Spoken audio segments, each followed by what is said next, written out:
یہ سارے ممالک حدیث میں موجود ہے کہ مسلمانوں کے ہاتھوں سے نکل جائیں گے جنہیں یہودی گریٹر اسرائیل میں شامل کرتے ہیں۔ شام سارا، عراق سارا، مصر کا ڈیلٹا جتنا علاقہ زرخیز ہے اس کا جو بھی اچھا علاقہ ہے سارا، شمالی حجاز کا علاقہ سارا، یہاں تک کہ حدیث میں تو آتا ہے کہ مدینے کے دروازوں تک پہنچ جائیں گے لیکن مدینے میں داخل نہیں ہو سکیں گے، اللہ تعالیٰ خصوصی حفاظت فرمائے گا۔ لیکن یہ کہ مدینے کے دروازے، اب مدینے سے اوپر کتنا حجاز کا علاقہ ہے، عرب کا، سعودی عرب کا، ترکی کا بھی مشرقی علاقہ جو ہے، یہ سارا موجود ہے، احادیث کے اندر موجود ہے۔ تو یہ بڑی تلخ بھٹی آنے والی ہے۔ یہ کیوں ہے سزا؟ سزا اس لیے ہے کہ ہم نے اسلام سے بے وفائی کی،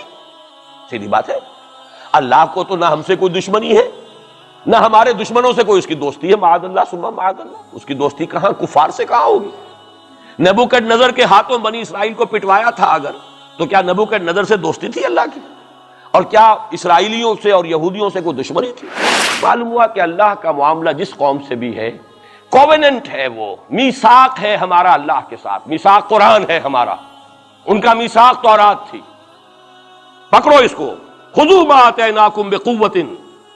پکڑو اس کو مضبوطی کے ساتھ جو ہم نے تمہیں دیا ہے۔ اگر اس سے بے وفائی کرو گے تو ہم سے کوئی تعلق نہیں، بلکہ تم مجرم ہوگے اصل۔ باقی لوگوں کے پاس تو کتاب ہے نہیں، شریعت ہے نہیں، دین ہے نہیں، ان کو تو پہنچانا تمہارے ذمہ تھا، تم تو ان کو کیا پہنچاتے، خود اس سے بے وفائی کر بیٹھے ہو، لہذا ساری دنیا کی گمراہی کی ذمہ داری بھی تمہارے کندھوں پر ہے۔ یہ ہے وہ جرم جس کی بنا پر سزا ملے گی، سزا کے مستحق ہیں ہم، اور ہم میں سب سے بڑھ کر عرب ہیں جن کی مادری زبان عربی ہے، جن کو صرف نحو پڑھنے کی ضرورت نہیں قرآن سمجھنے کے لیے، وہ تو از دل خیزت بر دل ریزت، براہ راست کمیونیکیشن قرآن سے ہو رہی ہے۔ وہ بے وفائی کریں تو ظاہر بات ہے مہا مجرم وہ ہیں۔ لیکن پھر غیر عرب مسلمانوں میں اس وقت روئے ارضی پر سب سے بڑی مجرم قوم 10 کروڑ مغربی پاکستانی، یہ میں ڈنکے کی چوٹ کہہ رہا ہوں اور بہت عرصے سے کہہ رہا ہوں، اس لیے کہ ہم وہ لوگ ہیں کہ جنہوں نے اسلام کے نام پر ملک بنایا۔ کوئی ملک دوسرا دنیا میں اس وقت اسلام کے نام پر نہیں بنا۔ ہم وہ لوگ ہیں پاکستان بنانے کے لیے لاکھوں جانیں مسلمانوں کی کلمہ گوؤں کی گئیں اور ہزاروں عصمتیں لوٹیں، اور نہ معلوم کتنی مسلمان لڑکیاں اور عورتیں جو ہے رہ گئی پھر بھی ہمیشہ ہی سکھوں کے پاس، اور وہ آئی نہیں پاکستان اس اسلام کے نام پر۔ اور کیا کیا ہے ہم نے؟ 46 برس ہو گئے، اس کہاں اسلام ہوا؟ لہذا اس سے بڑی مجرم قوم عربوں کے بعد، ہم یہ کہہ سکتے ہیں ہمارا عام آدمی قرآن نہیں پڑھتا، قرآن جانتا نہیں، ٹھیک ہے، اپلی ہے کچھ نہ کچھ، اس اعتبار سے ان کے بعد نمبر ہمارا ہے، لیکن باقی پوری دنیا کے مسلمانوں سے بڑھ کر مجرم ہیں۔ اور ہم اصل میں نہ صرف یہ کہ خود اپنے حصے کے مجرم ہیں، بھارت کے مسلمانوں کا بھی سارا وبال ہماری گردن پر ہے۔ آج میں چاہتا ہوں کہ اس کو آپ اچھی طرح نوٹ کر لیں۔ بھارت کے مسلمانوں نے، جسے آپ فرض کفایہ کہتے ہیں، نماز جنازہ فرض کفایہ، چند لوگوں نے بھی کسی مسلمان کی نماز پڑھ لی تو سب کی طرف سے ادا ہوگی، کسی نے بھی نہیں پڑھی تو سب مجرم ہو جائیں گے، بستی کے سب لوگ مجرم ہوں گے۔ بھارت کے مسلمانوں نے فرض کفایہ ادا کیا جب پاکستان بنوا دیا آپ کو، اور اس کی قیمت آج بھی وہ دے رہے ہیں، کھلے نعرے لگ رہے ہیں، مسلمان کے 2 استھان، پاکستان یا قبرستان، تیسرا کوئی جگہ نہیں۔ ڈنکے کی چوٹ کہا بابری مسجد کے بعد LK اڈوانی نے، ہم ساری مسجدیں گرا دیں گے ہندوستان کی، کوئی مسجد باقی نہیں چھوڑے۔ ڈنکے کی چوٹ، اعلانیہ، یہ سب کچھ ہو رہا، اور یہ نعرے تو نہ معلوم کب سے لگ رہے ہیں، اور نہ معلوم کب سے میں یہاں ان مسجدوں کے اندر بھی اور اپنی تقریروں میں غور کرتا رہا ہوں کہ کیا وہاں ہو رہا ہے، لیکن ہمارے تو کان پر جوں نہیں ریگتی۔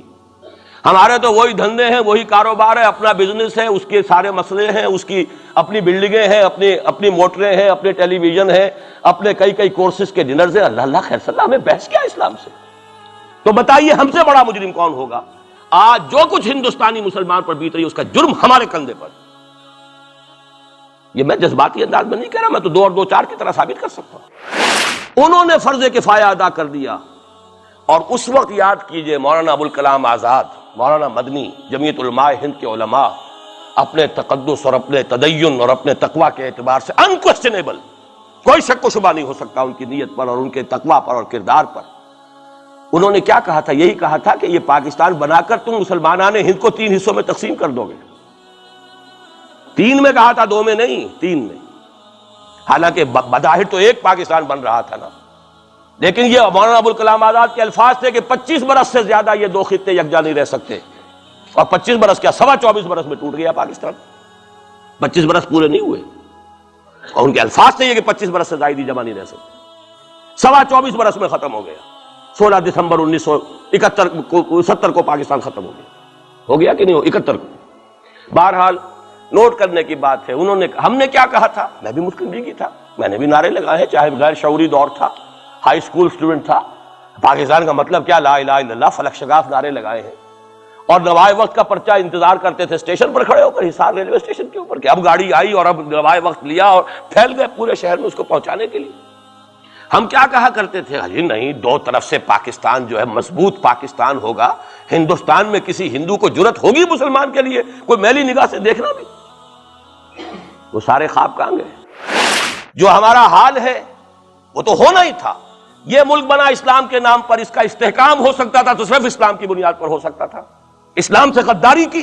لہذا یہاں تو اب قومیتیں ہیں، یہاں تو اب ایتھنک اور ریجنل اور نہ معلوم کس کس قسم کی اور لنگوسٹک جو ہے نیشنلٹیز ہیں، نیشنلزمز ہیں، وہ جو ایک امت ایک وقت میں بن گئی تھی، ایک قوم، مسلم قوم ہندو کے مقابلے کے لیے، وہ تو ختم ہوئی۔ اور حال کیا ہو گیا ہے، اس سے پہلے بھی کبھی کبھی ہندو مسلم فسادات ہوتے تھے، کیا سندھ سے مسلمان نہیں پہنچ جاتا تھا وہاں ریلیف کے لیے؟ کیا پنجاب سے اور سرحد سے مسلمان نہیں جاتے تھے، بہار نہیں گئے تھے؟ کیا کانپور کی مسجد شہید ہوئی تھی 1915 میں تو پوری ہندوستان سے مسلمان نہیں پہنچ گئے؟ آپ کیا کر رہے ہیں، مندر گرا دیے، یہاں بڑی بہادری کا کام کیا، مندر گرا دیے، شرم سے ڈوب مرنے کا مقام ہے، یہاں بھی گویا کہ ہم اپنے عمل سے اسلام کی مخالفت کر رہے ہیں، اسلام تو اجازت نہیں دیتا، آپ کسی اور کے جرم کی سزا کسی اور شخص کو نہیں دے سکتے، ہمارے پاس تو یہ سیکریٹ ٹرسٹ ہیں، یہ لوگ ذمہ وہ اپنے آپ کو منواتے نہیں، لیکن ہمارے تصور سے، اسلام کے تصور سے ذمہ ہیں، ان کی جان مال عزت آبرو، ان کی عبادت گاہوں کی حفاظت کا ذمہ ہے ہمارا، ایک بڑی بہادری کی ہے، ذرا سوچئے تو صحیح کیا دنیا نے سوچا ہوگا، اور نتیجہ کیا نکلا؟ اگر کسی درجے میں بھی بابری مسجد کی شہادت پر کوئی دنیا میں کوئی رائے عامہ ہو سکتی تھی کوئی ہندوستان کے خلاف، ختم ہو گئی،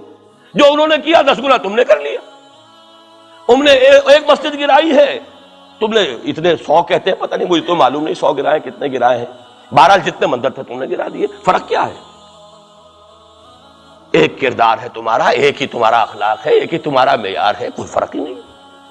بلکہ وہاں تو کم سے کم یہ تو رہا ہے دنیا کی آنکھوں میں دھول ڈالنے کے لیے، کم سے کم یہ کہ فورن منسٹری جو ہے اس نے ریزائن کیا، ہم نے مان لیا جی ہم نہیں کر سکے، ہم مجبور ہیں، حالانکہ سب ان کی اجازت سے ہوا ہے، بلکہ ان کی ملی بھگت سے ہوا ہے، لیکن یہ کہ کلیان سنگھ نے فوراً استعفیٰ دے دیا، منسٹری ختم ہو گئی۔ پھر وہ بھارت کی مرکزی حکومت نے اور بھی پارٹیز کو بھی بین کر دیا، اور اس کے بعد یہ ہے کہ انہوں نے حکومتیں بھی 3 اور صوبوں کی توڑ دی، وہ تو سرخرو ہو گئے پوری دنیا کی جو رائے عامہ ہے، ہم اس کے سوا کیا کر سکتے ہیں؟ ہمارا ایک دستور ہے، دستور میں جو بھی صوبائی حکومت ہوتی ہے اس کی اجازت کے بغیر ہم فوج بھیج نہیں سکتے، وہاں پہ صوبائی حکومت تھی، اس نے ہمیں یقین دہانی کرائی تھی، سپریم کورٹ کو بھی یقین دہانی کرا دی تھی کہ مسجد کو کچھ نہیں ہوگا، تو ہم تو اس کے اوپر ڈیپینڈ کر رہے تھے، ہے سب جھوٹ، سب کو پتا تھا جو کچھ ہوگا، اندر خانے ملی بھگت تھی، لیکن یہ ہے کہ کم سے کم انہوں نے فیس سیونگ کے لیے ان کے پاس مواد موجود ہے، آپ کے پاس تو وہ بھی نہیں،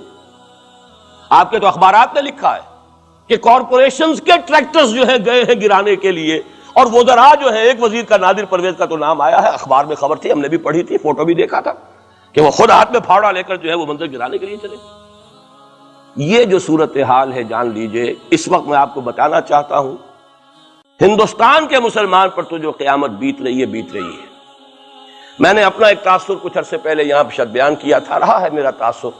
اور وہ ہے اصل میں وہ لاسٹ سپر جو ہے انجیل میں جس کا تذکرہ ہے حضرت مسیح علیہ السلام نے جو آخری کھانا رفع سماوی سے قبل کھایا ہے اس باغ میں جہاں روپوش تھے اپنے حواریین کے ساتھ،